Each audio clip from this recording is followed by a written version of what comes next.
Hello, team. We will be starting this season with an important class. I will try to speak slowly so that you can rewatch this if needed and use this as a reference. We will be talking about the present perfect, which, in my experience, is one of the more difficult topics, at least for Brazilian students. So I will try to be as clear as possible. This year, this season, we will be talking about the subject by comparison. I'll be making 5 comparisons so that you will be able to see when to use have, has, and the similar words. All right. I just opened this PDF and I got disappointed again. I watched The Sopranos. It took a year for Patrice and I to watch it. The last episode is awful, horrible. The whole season, the whole series is amazing, but the last episode very disappointed. No, it was not well done. Have you seen The Sopranos? Well, here we have a warm up. I used have a few times here for you to use as a reference, and today we're going to be comparing and conquering, dividing into 5 uses of have, present perfect. And the first one, probably the one that I hear the most confusion with, is the difference between the present perfect and the past simple. And the trick, the way to know if you are using have correctly is this word right here. If you know when something happened, a tiny little bit, even a little idea, after the party, that time, when I was younger, when I lived in the US, anything like that, no have. But if all you know is that something happened before now, before the present, have. That's why it's called the present perfect and not the past. The idea is that it's before now. So look at this example here. I went to the Bahamas when I was younger. This is as vague as I can be. What is when I was younger? I was younger before I started this video, but it still counts as defined time. But if I tell you I have been to the Bahamas, maybe I went yesterday. Maybe I went last year. Maybe I went 10 years ago, 20 years ago, 30 years ago. You don't know. So if all you know is that something happened or didn't happen, you use have. It's why it's commonly used for questions. Have you done this? Have you ever been to this place? Have you watched this before? Because usually you don't know when it happened. Another example here. I ate chocolate chip blueberry pancakes for breakfast. Delicious breakfast. I recommend it to everybody. Some maple syrup. But here I was very explicit. For breakfast. Now, maybe I'm answering a question. What did you have for breakfast? I ate chocolate chip blueberry pancakes. So if it's understood from the conversation, even a little, no have. But here, I've eaten chocolate chip blueberry pancakes before. All you know is that sometime in John's life, there were blueberry chocolate chip pancakes being eaten. So that's number one. Number two is actually, it's good news. Number two, I'm going to give you options, which is between the simple and the continuous form. Like we saw last season, the simple focuses on fact, while the continuous focuses on action. The good news, in most cases, you will be able to use both when you are talking about something that initiated in the past but continues to the present. So let's give you an example. Me, I live in Brazil. Do I live in Brazil now? But I lived in Brazil 2 years ago. I lived in Brazil 10 years ago. So is it the present or is it the past? This is probably the most famous use of the present perfect. It's a bridge between the past and the present. And we have 2 options. You can say, I have lived in Brazil for 17 years. It's true. I can also say, I have been living in Brazil for 17 years. If I just said, I have lived in Brazil, that means that at some point in my life, I lived in Brazil. It's the example we saw before. If I say, I lived in Brazil for 17 years without the have, you know I don't live in Brazil anymore. But since I have lived in Brazil for 17 years, you know that from today and then going back 17 years, I have lived in Brazil. I can also say I have been living. They're both fine. What's the difference? They're pretty small. Number one, it's that idea. The simple focuses on the fact. I have lived in Brazil for 17 years. Cool. Number two, I've been living in Brazil for 17 years. You imagine me, buying bread at the deli. You imagine me, honking my horn, getting angry in traffic, discussing, soccer, working. I'm raising my daughter here in Brazil. So it focuses on the action. That's number one.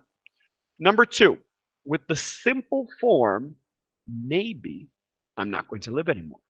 Maybe I'm at the airport and I have lived in Brazil for 17 years. I am done. Time to move back. Time to get my stuff and move back to the US. Maybe, maybe not. It's not confirmed. I can't confirm or deny it. But with the second one, I have been living in Brazil. I will continue to live in Brazil. And number three, the last difference, you cannot use the ing form with a state verb.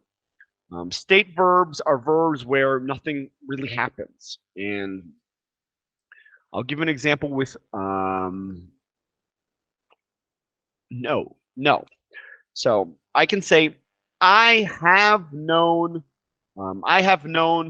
Andre for 17 years. Great. I cannot say I have been knowing. What would that mean? It would be like that movie with Drew Barrymore and Adam Sandler where she forgets about him every day. She has like amnesia. And every day they have to know each other. That would be the process of knowing every day. And so these verbs where nothing actually happens, we don't use in the ing form. Another interesting example would be like. Before Zuckerberg, like was rarely used in the ing form because you either liked something or you didn't like. Now people's attention span has gotten smaller. So we say, I am liking this band. I am liking this series. Now I'm not liking it anymore. So it has gotten common to use like as an action verb. But before Facebook, it was not common. So what I really want you to get from all of this is that you can do both. If you want to say, Sergio has worked in sales since he started the company, you're good. If you want to say Sergio has been working, you're fine too. In my experience, this second form is a little bit easier, at least for my Brazilian students to wrap their heads around, to understand. So if you feel it's more comfortable, great, learn one, then go to the second. Either way, in this example, for, since we're talking about something that started in the past and extends until now. So that's example number two. Example number three, another one. Good news. It's easy. You can pick one, you can pick the other. So I'm not currently watching anything, but I'm going to pretend that I am watching The Last of Us. So I can say I am watching The Last of Us. I can also say I have been watching The Last of Us. What's the difference? Well, good news is you can use both. Just about focus. It's pretty minute difference. The I am watching, I'm focusing now. I am watching The Last of Us now. I am currently watching The Last of Us. And, excuse me, if I used I have been watching The Last of Us recently. I have been watching The Last of Us for the last week. I've been watching The Last of Us for a while. I'm focusing on before now. Both are okay. The mistake that I usually see is when my students mix up the time expression. Currently, I am watching Ted Lasso. I could have used that. That's true. But I could not say recently I am watching Ted Lasso because recently is about before now. I could say recently I have been watching Ted Lasso. That's great. I cannot say currently I have been watching because currently is about now. So what do I want you to remember from example number three? Match your time expressions. As long as they're aligned, you're good. Okay? Number four, a common mistake. The good news is that we don't use the past perfect much. Good news part two. It is one of those rare cases in English that does not have an exception. Had been, had watched, had eaten, had played, had slept. Does not matter. Had with the past participle. Now, my students sometimes get confused with what's the difference between I have watched, I had watched. And the word to remember here is before. whenever you hear perfect, because there's nothing perfect about the present perfect, about the past perfect, they're all incredibly confusing and a little bit ambiguous. But whenever you hear the word perfect, I want you to think of before. Present perfect, before the present. Past perfect, before the past. So if something is true until now, I have never been to Asia. I have I have watched I have watched the Sopranos. I have played Mario Kart. I haven't played the new Harry Potter. So these are all true until now. With had, imagine you're on a train and there was a stop before the present. I went to Caldas Novas last year. Very cool city. I recommend it to anybody who has not been there. So I had never been to Caldas Novas until the day that I went. So with had, you go to the past and then before that point. Maybe Patricia and I, we decided to watch The Matrix. And I love The Matrix. I've seen it a bunch of times. But maybe Patricia had never seen The Matrix before yesterday. Me, I had seen it before yesterday. And if you're still confused, because it's a little bit of an awkward, it's kind of a confusing topic, let's use these examples here. So I have studied for the test. I have my pencil, it's sharp, my protein bar, my water bottle. I have studied. It will be easy. Now, the second one, I had studied for the test. It was easy. This is me leaving the test. I took the test. Before that, I had studied. So what's important to remember, if you have the word had in there, followed by a verb, you need to have a point in the past, and then you're saying that this happened before. Think of it like you are dividing a number by 100. So you're going to remove those two zeros, and you're going to go back one spot. That's the past, and then two spots. That's the past. So that's number 4. And the last one, I promise you guys, the last one, number 5. This one's cool. This one is an option. The ones above were rules. You know, it's either right or it's wrong. This last one is an option. It's a linguistic option that you can use to take something that happened in the past and bring it to the present. So I always use this example. I've used this example for almost 10 years now. So let's say that I lost my phone.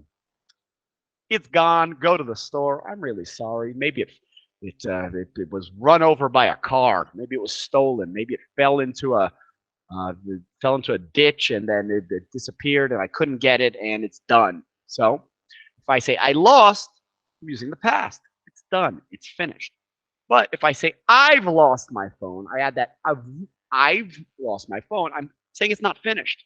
Even though I lost it before now, I can still find it. Where is it? Call it, please. Oh, I put it on silent mode. I'm still in trouble. Who hasn't had that happen before? So if there's still a connection to the present, you can add the v sound, I've, to make it more present. And a good example of this would be like in a meeting.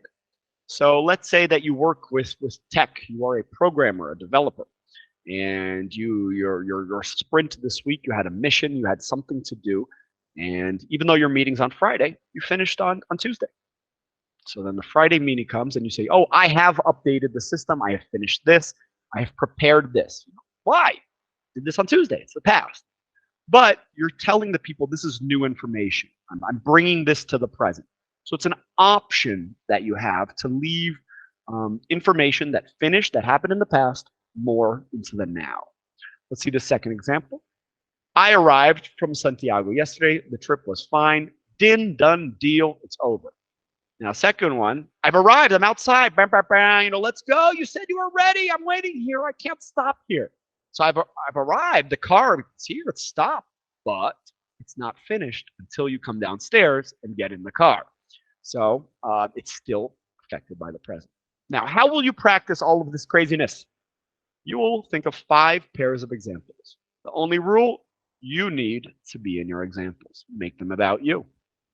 Once you have prepared your 5 pairs of examples, We are going to go and continue on to exercise number 2.